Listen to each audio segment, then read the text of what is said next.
That belongs in a museum. Up for Silent Storm, it's just going to get squashed. This is the point where Neobility is hoping to snowball the game, and this is kind of what I was talking about with the soft target. If he gets a great opening hand, he will be able to apply a ton of pressure to Silent Storm. Neobility spiraling this game quickly out of control for Silent Storm, and he can delay a little bit longer. That Moonglade portal potentially could bring up a taunt that could, rebuff some of that damage. Kidnapper, not what he's looking for here. Yeah, honestly, I think one of the best ones he could have gotten here is Archmage, which would have given him an extra spell damage for Starfall in the next turn. And that think is what he was going for with the Azure Drake, hoping that Neobility would just push damage instead of try to take care of it and open that window of opportunity for him.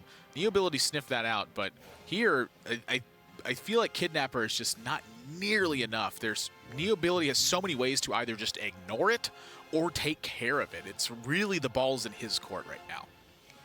Neobility with 9 on board, 6 in hand from the Lightning Bolts with a hero power that's a potential for 8. Just puts him a couple points off of lethal this turn, and Silent Storm needs to secure this board back for himself in the following turn, or it is going to be all over. Neobility taking kind of a middle ground and trading into that Kidnapper. You can't fault him for it. It would allow Silent Storm to clean up the board, and it would allow him to trade into this Thing from Below. So I think if he wants to play the Thing from Below, that trade is definitely warranted. Yeah, and Starfall, once again, kind of in an awkward spot where ideally it's coupled with spell power to take care of a wide board position, but it does pull 5 power off the board here. My major concern is just for his... Oh, I didn't see this option. The Innervate Swipe. This is actually way better. Ignore everything I just said. Yeah, this is going to be a full board clear. He decides to go for the 2 damage on all minions. Innervate Swipe cleans it up.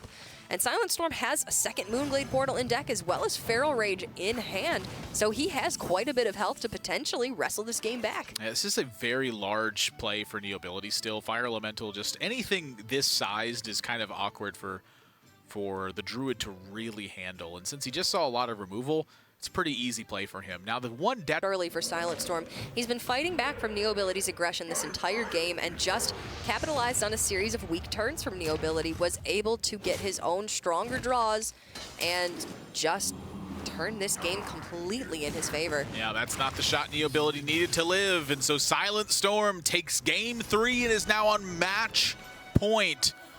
The threat of a 4-0 here